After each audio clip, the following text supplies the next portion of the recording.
watched 1,000 better shows in the time this has taken me to watch this to the end.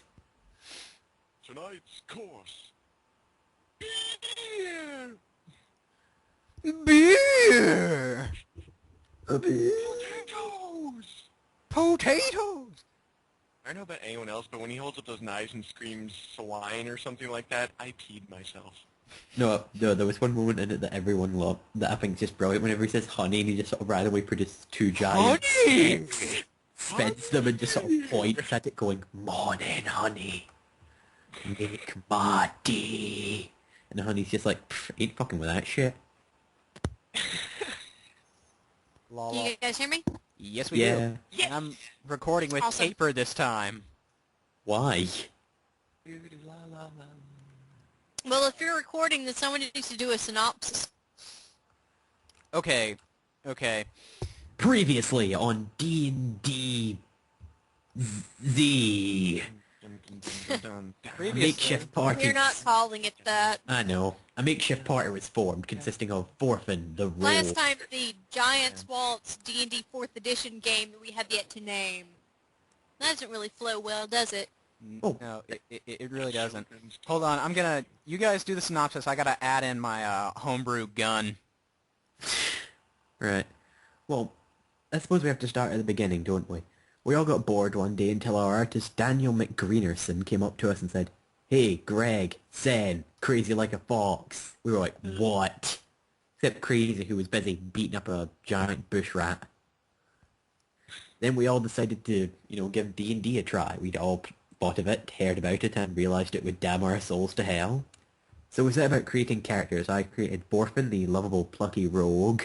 Crazy Like a Fox created Leo, the childly intelligent barbarian who's huge and has a cat. And Daniel McGreenerson created Nicholas the Bard, ranger guy. Who I don't like. No one likes Nicholas. He's an asshole. And Sen is the He is an DM. asshole. He That's is. because you guys are... He's supposed to be an asshole. And, Dan like, is you doing were- what he's supposed to be doing and playing it. Hey, Me? I've got I'm a 19 2.5. charisma. I can afford to be an asshole. And as for me, I'm a 3.5 meters tall Lupin. No, I'm a 3.5 foot tall Lupin the Third.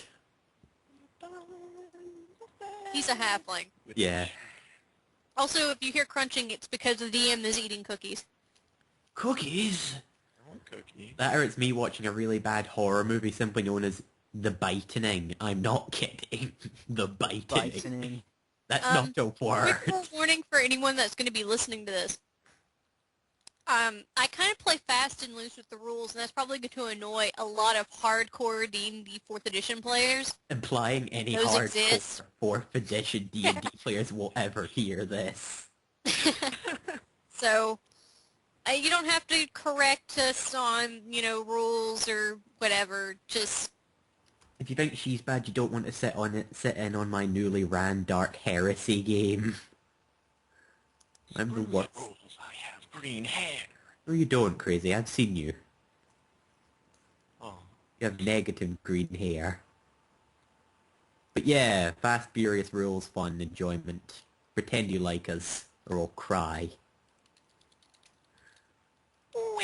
anyway, we started out the adventure with everybody going and dealing with this, it was this canned thing that I got, and it went way off script.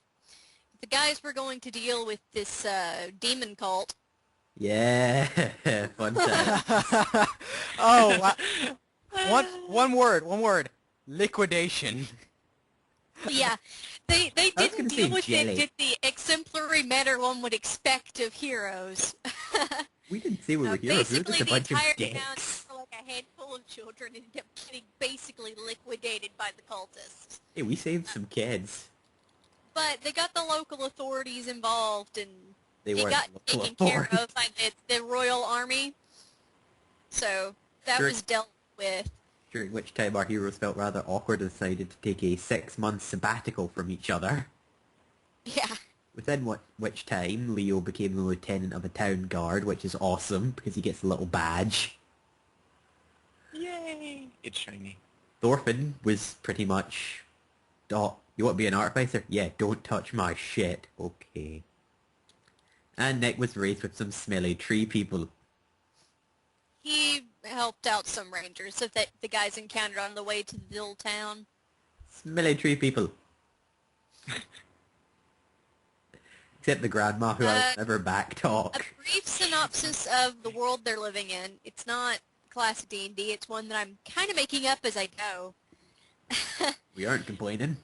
Yeah, the current kingdom that they're started out in, they're not in it right now. But they're going to go back to it eventually. Hopefully. Is just recently acquired a new king. Acquired a new king. They've had him for maybe 10 years now. I say recently acquired because once one gets a king through usurping, it tends to stick around for a while, and he's just now getting the hang of, there are a lot of laws that are showing up now, and crime isn't nearly as rampant as it was under the old king. And It's basically what happened to Batman after the second run of Long November. Sorry. I'm a comic nerd at heart. Yeah. So, things are actually pretty good there. The king has a couple of kids, prince and princess. The prince is, his mother passed, so there's actually a new queen that the princess is that's her mom. The princess is like 4, I think. Or was she like 7? Or so she's young. She's about 5, I thought it was, but I could be wrong because I drink heavily. Yeah. She's a child. Yeah, she's a child. child. The prince, whose mom is an elf, or was Eladrin actually, an elf, which makes him half-elf, though I don't know if that makes him half Eladrin or not. The Eladrin are pretty full of themselves. Hold on, I need to check if this is recording. Pretty sure the thing that says "we be recording bitches" Yeah, means we're okay. recording. Okay. Just make Blurg. Yeah. So, the gang heard from this lady Helena, who works for the artificer who Thorfinn also worked for. He's trying to hit that.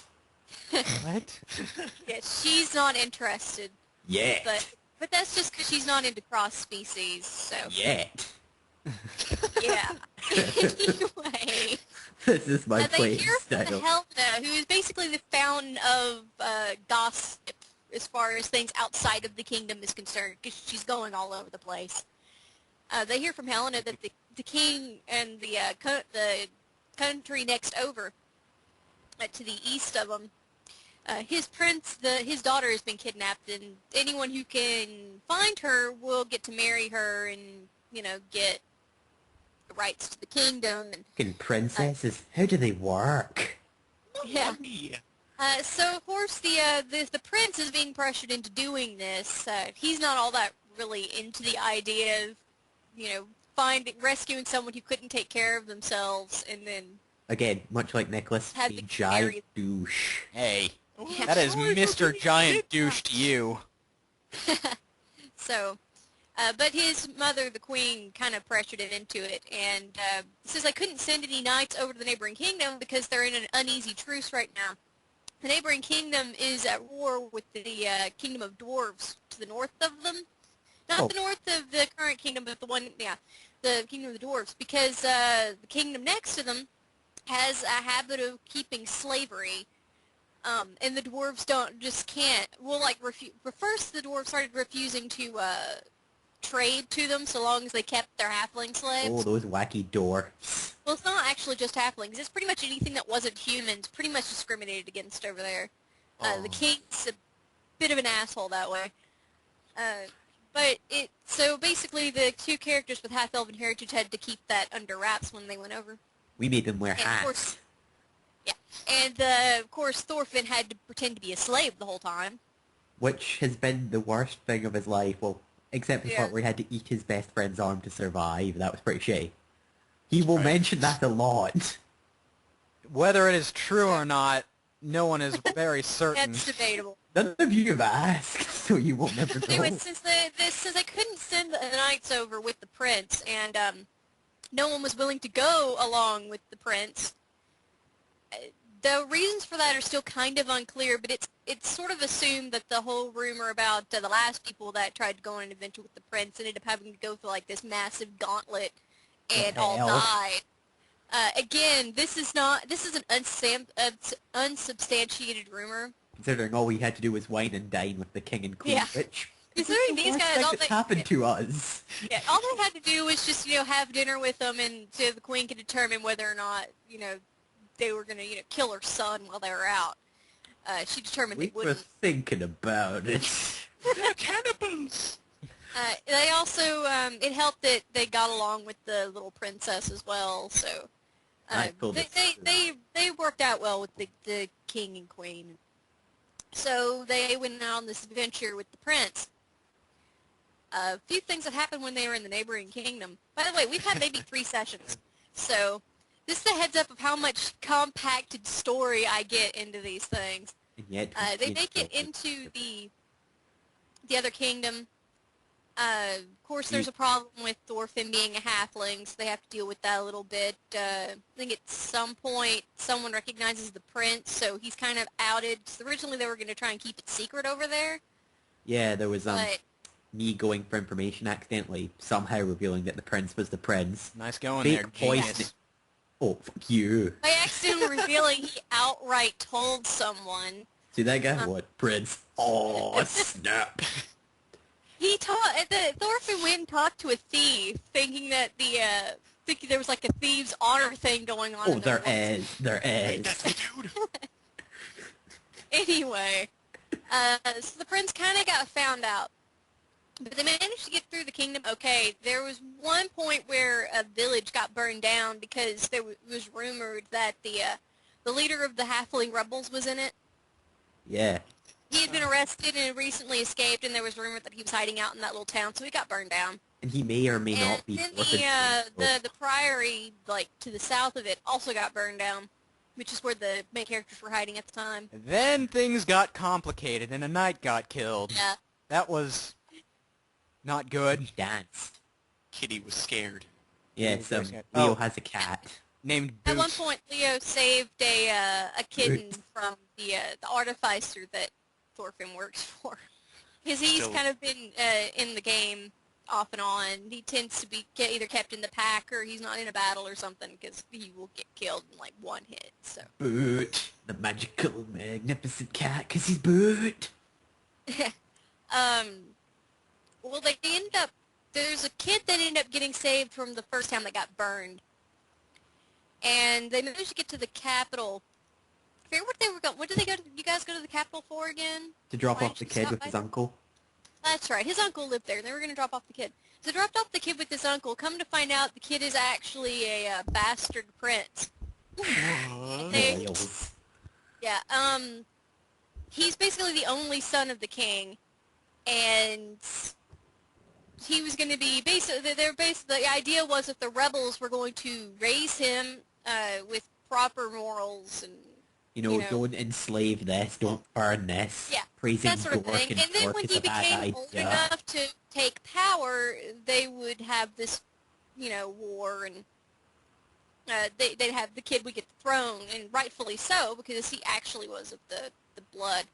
Yeah. The thing is, the kid's like 12 years old, so there's a little while before that's going to happen. So right now, the king's kind of going with keeping up with the queen's plan, which is that her son would save the princess, and then he would gain control. And Yeah. because he's a prince, their kingdoms would basically merge together. And Yeah, a lot of us are working under the sneaking suspicion that either the king or the queen of the good kingdom are going to turn out to be massive bags of cunt. Well, I'm working under that perception. Mostly because my character Yeah. dislikes royalty with every friggin' intensity he can. Oh, right. We I've still have to, heard- we have to tell him about the dragon. oh yeah, Dude. the dragon. Do we? Okay, well we haven't gotten to that point yet. Okay. You guys basically got out of that kingdom, managed to make it into the dwarven kingdom, and you get lost, and that's where you encounter the dragon. And we bumped into what I'm going to call the D team, the dwarf Yeah. team. Basically, they Yeah, consisted of they basically run into like the friggin' eight. Because originally, what was supposed to happen was that they were going to encounter this pile of dead dwarves and this, hybrid ogre